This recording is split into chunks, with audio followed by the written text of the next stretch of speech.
What's going on, people? Welcome to Inside Jokes RV. This is yours, Joe Shelton. The Inside Jokes is J-O-K-E, my middle name, and the S is my last name. So welcome to Inside Jokes RV.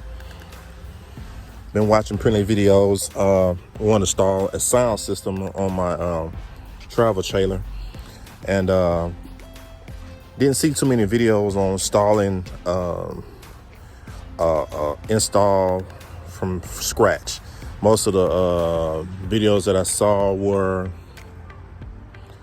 replacement or upgrading. So that means the wiring and everything was already in the coach, and all they did was just sort of upgraded the system and just switched out system and wiring, which is pretty simple.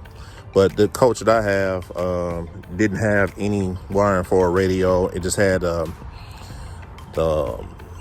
place for a TV. It had the outlets by TV, but it didn't have anything wiring for a sound system. So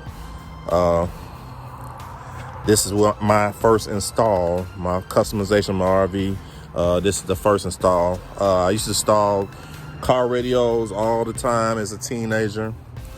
And so I'm pretty familiar with the setup.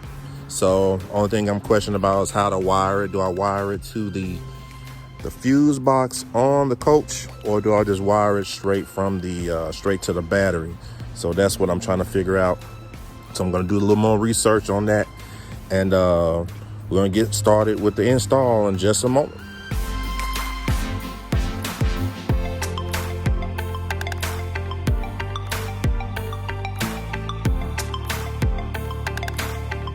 All right, we're going to do a DVD radio install on this 2019 Coachman Cadet.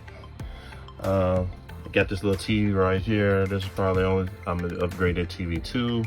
So this looks like a good space for that to go. So I just sort of knocked that out.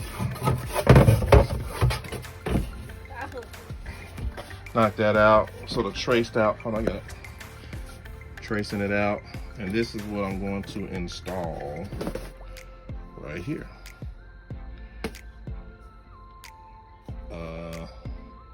Gonna try to put that right there.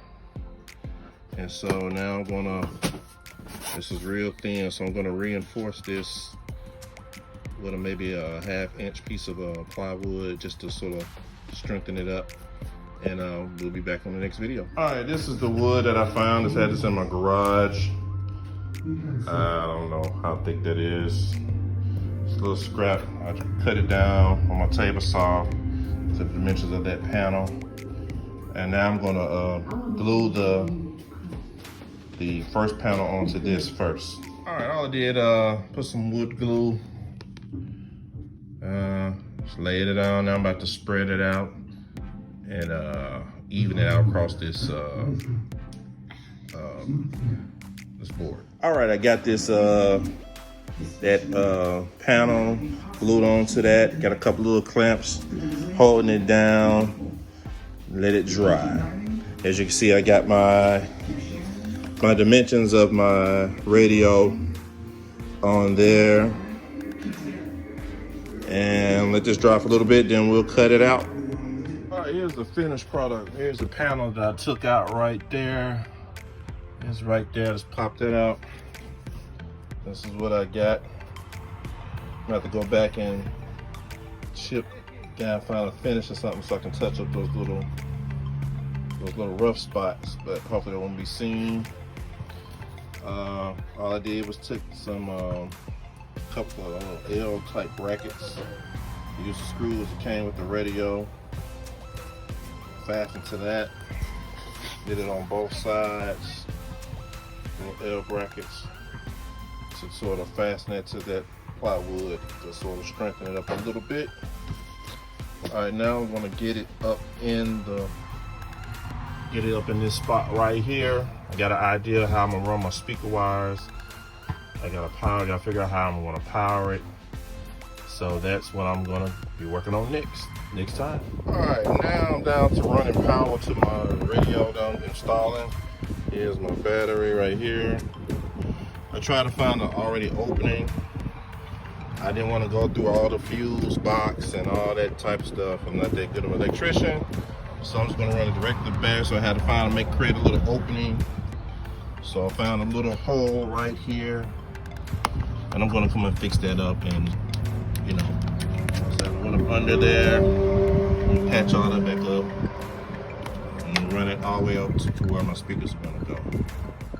All right, people, as you can see, I've got my, as you can tell, I switched brands. The other one was like a dual brand. I didn't really know too much about that. And it was a DVD player on there.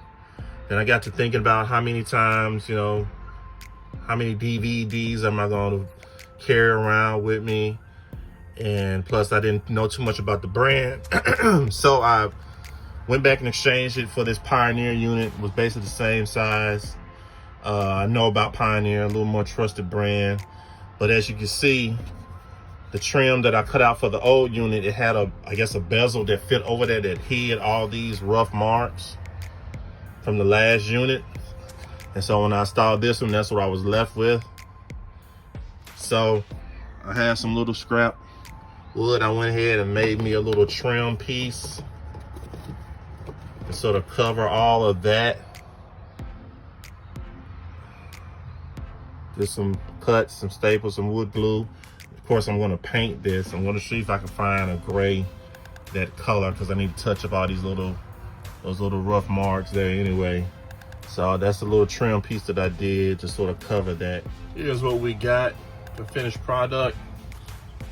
My little face plate, bezel, primed it, painted it black, flat black. Now I need to try to find something to square up those little marks. Now, gotta run all these wires, clean all the wires and everything up. And a couple of other electrical things, hide some wires.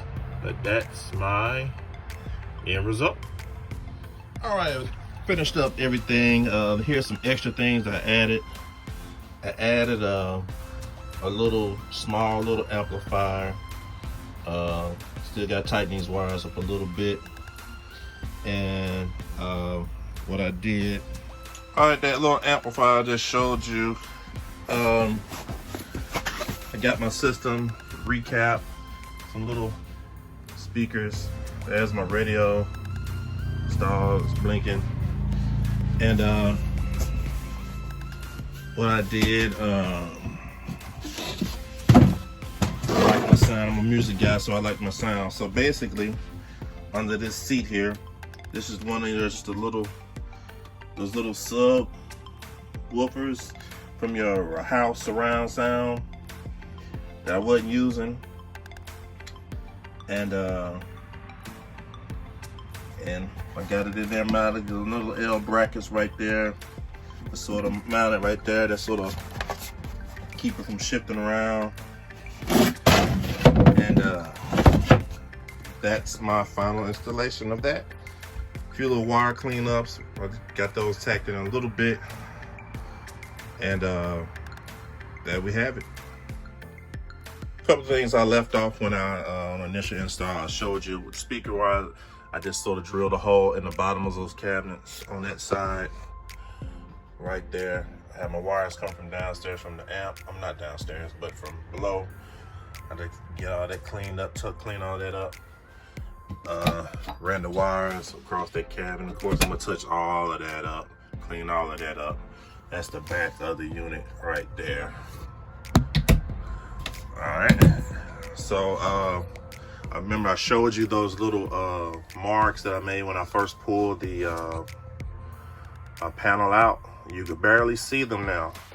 And all I did was take a pencil. I'm gonna get real close. You can't really see, you can't really, you can barely tell. But right there, I just took a pencil and sort of colored in. So from a distance, you don't even know that. You can't even tell. So that's a good enough job for me. Well, also I have this little TV here. I bought a little cord that goes into the little speaker or headphone jack right there. And then the top of this unit has a it has a input jack right there, auxiliary input jack. So my TV, and I'm gonna turn everything on, let you all see. You probably won't get a good just to how everything sounds, but I'm gonna cut the TV on. Hold on 1 second. Plug came out.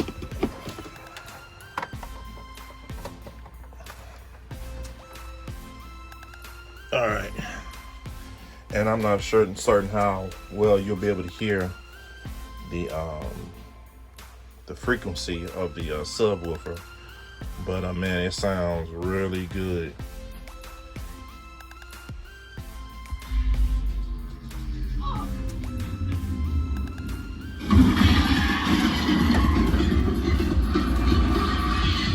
I always said women are bad drivers.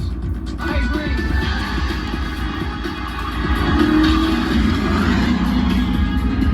There he is. I can feel it, so I don't know if you'll be able to hear it. But that's the final of that. Let's talk about cost. Time frame. It took me about, since we're on lockdown, you know, during the corona virus thing, everybody's on quarantine, so I just sort of took my time. Probably if I just did everything, it probably take me a few hours if I just had everything started from scratch and just had it. But I sort of just took my time. I had nothing else to do at home. I sort of did it over probably about a week. But you probably could do it if I worked straight through. You could probably do this all in a few hours if you had all your stuff that what you needed to do it. So it took me about a week. I just took my time. Cost of all of this. Only thing I paid for was the radio unit itself. I got that from Walmart. It was $89. I picked up that little amplifier. I'm a very frugal guy. I like to find deals and things on Facebook Marketplace and let go. I found that amp at a local pawn shop for like $45. Those are my only two main purchases. So $45, $89 right there. So all the wiring I did find, had to go buy some power wire, red and black wires. They were like, spent $10 on that. But all the speaker wire and everything else I already had at home in my garage. All the little trim pieces I already had. I said the subwoofer that I already had were being used. The little surround speakers that I showed you, they were a part of surround. They were part of that same surround system that wasn't being used, just sitting around. So I put them all to use. So roughly little connectors here and there. So you're talking maybe $130 for all of that. I already had paint and all the little wood trim, all that stuff was already in my garage. So maybe $130 for the whole install. So I'm pretty excited, man. I hope you all can feel it, man. But you know, if you're sitting in park, and you know, music tailgating, you know, that music on sound system sounds pretty good. All right, thank you all for looking. Hit the subscribe button. Thank you for tuning in, and check out more videos to come. Peace.